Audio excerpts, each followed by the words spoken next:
Hey guys, Dwayne here, and I want to welcome you back to another Your Monday Mandate, where my heart is to always see you guys live out a victorious week, one of spiritual growth, fruitfulness, personal development, and relational impact. And guys, we are in the last week of the 8th month of the year 2024. My goodness, time has just come and went, but my has it been a productive, fruitful, and impacting time. And I'm so thankful for many of you who have shared how these videos have blessed you, how these Monday Mandate sessions have helped you chart the course for a successful and fruitful week, and how some of you have been using them to help others as well. And that's what I'm all about. Reproduce it into reproducers who reproduce reproducers. And you're going out there, you're taking the resources and you're helping other people. And I just love it. And I want to encourage that. Feel free, share the videos. Anybody that needs a particular assistance on a particular subject or topic, especially as it is covered here, please do. Again, share it, preach it, speak it, teach it as if it was yours. Go right ahead, guys. Well, today I want to come and talk to you about becoming a person of principle. And that's a very loaded word, because often when we hear it, and I'm not talking about the principle that, again, is a office or a position within a school environment. Some of you heard that and was like, okay, let me get out of here. I don't have a good history with my principles. But I'm talking about principles as pertaining to values that help shape your life.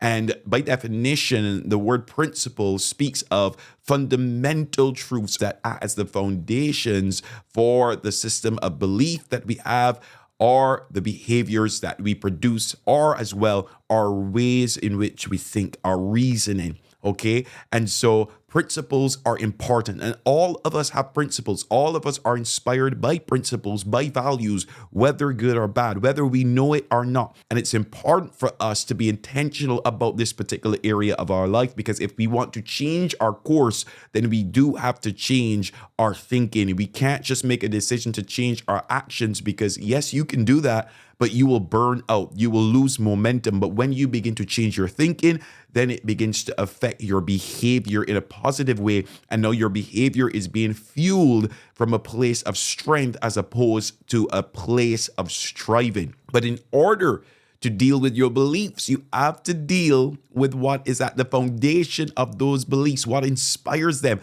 And again, friends, that is principle. And so I want to just talk to you about two things that I believe will be helpful for you and will help you chart a path forward in regards to having good principles in your life that will inspire you to become who God has called you to be. So in order to be a person of principle, we must first have principles, right? It's not obvious. And as I said before, we all have principles, whether we know it or not, that inspire and act as the foundation towards how we believe and how we behave. But we must be intentional about shaping the type of principles that we need to employ in our lives to cause us to become, again, the person that God has called us to become. We got to be intentional about it. And being intentional means that I am making the choice to say, okay, these are the 7 guiding principles that I want to establish in my life and I want to have practice in my life. You see, a person of principle that employs principles, that has principles in their life, they become a trustworthy person. They become a healthy unit in the team structure that people know, okay, I can rely on him because he's trustworthy, or I can rely on her because she shows up. When she says she's going to do it, she's going to get it done. And so there's a sense of reliability, there's a sense of trustworthiness when you become a person of principle. And so, guys, we want to ensure that for our lives, there are principles that we are very aware of, because if we're not aware of them, then we can't particularly practice them. And let me just speak to some of us who may think that, well, I'm already known as a person that is not principled. I already have a bad reputation. I've made some poor choices in my life that have led me in certain directions and caused me to burn bridges and, mess up relationships and forfeit some great opportunities. And so there's already a particular stain on my name. Well, I want you to understand this. You can change your trajectory.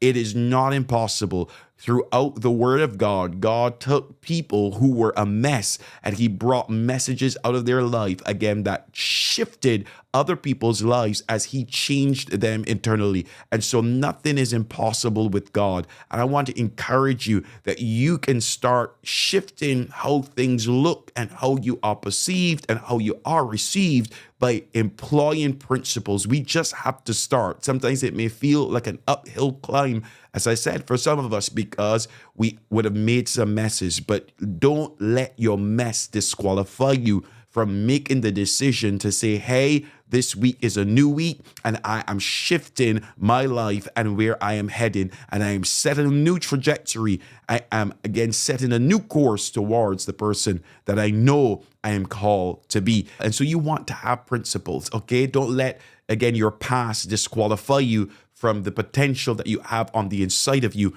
and what it can produce. So oftentimes with principles, we are inspired, yes, by others, and we are inspired, again, by the things we read, by the things we see, especially when sometimes we might see somebody and we might think, hey, I can see my life going in that direction. And so nothing is wrong by being inspired by others, but we want to be inspired by the right person. And so for me, I am inspired by Jesus Christ. I am inspired by his life. I am inspired by, again, his devotion and his message, again, to love God, to love others, and also to practically do so through different means. I'm ignited by the fact that, again, he didn't just speak things, but he lived them out. So he was generous. Again, he demonstrated excellence. He was a contributor.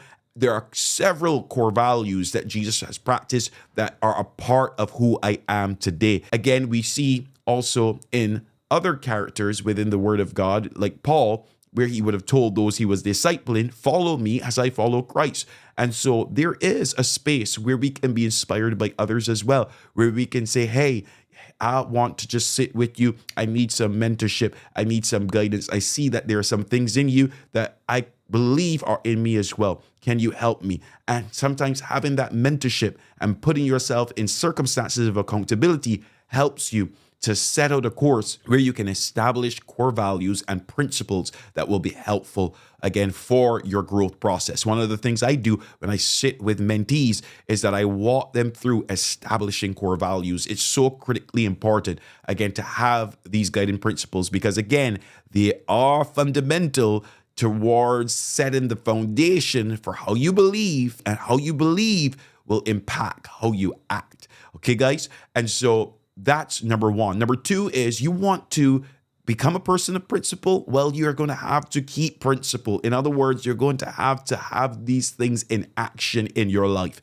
I like to say it like this. First of all, you need to chart it. Chart means I'm going to write down with intentionality these things that I aspire, again, to shape my life and to direct my life and to hold me accountable in my thoughts, so that when I am dealing with a situation that is quite aggressive and makes me feel like I need to become defensive, I've already reflected upon my principle that I am not going to be reactionary, but I am going to be relational. And so in that, it helps guide me towards how I'm going to approach a subject or approach a circumstance where I value the relationship even more so than just my place of being right about something. But I couldn't have had that to reflect upon if I didn't have it charted, written out. So the first thing you want to do, write out those core values, chart them. It's like a map for your life. Have them written down, okay? Jesus made this very clear even for his disciples and his followers. In Matthew 5, he shared what we know as the Beatitudes, but all of those things were reflections of the values that he carried in his life. And he was teaching us how to reflect those things in our own lives. And as the one who is not only the way, again, the light, but he's also the truth, okay? I want to follow the truth. I don't know about you, but again, we need to chart those things out. Jesus found it very necessary to speak these things so that people could hear them, write them out, even as we would have them today, so that it acts as a chart for us. So you need to chart down these fundamental truths, these principles that set a foundation to inspire how you think, again, and how you act. Next, you need to start. And starting is the act of putting it into practice with intentionality. So you're not just waiting on an opportunity to come to you to practice. Okay, one of my core values is being a contributor. Well, I'm going to wait on something to happen for me to contribute. No, you don't have to wait on a natural disaster. You don't have to wait on a circumstance of somebody coming to you again to act as a contributor. You create those opportunities. And so within your day, you make it a point of your meditative process before you step into your day that these are ways where I can contribute. These are things that I can do, again, to help serve others and to help ease the load, okay? It doesn't always have to be given resources or finances, but it can be given time. It can be given a phone call. It can be given words of encouragement, just showing up and serving somebody else and contributing into their life to make it better. And so you need to start. You need to create opportunities and not just wait on them. Create opportunities to be generous. Create opportunities, again, to show up, again, and be relational. I know we all want somebody to be that for us, but sometimes you need to step out of your boat of isolation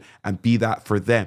Okay, as you practice those core values that you desire to be a guiding light to the person you want to become. If you want to become somebody that interacts with people and impacts them in a healthy way, then you're going to have to relate. So you have to chart out these core values, right? But understand you got to start them and you have to be intentional about creating opportunities to practice them.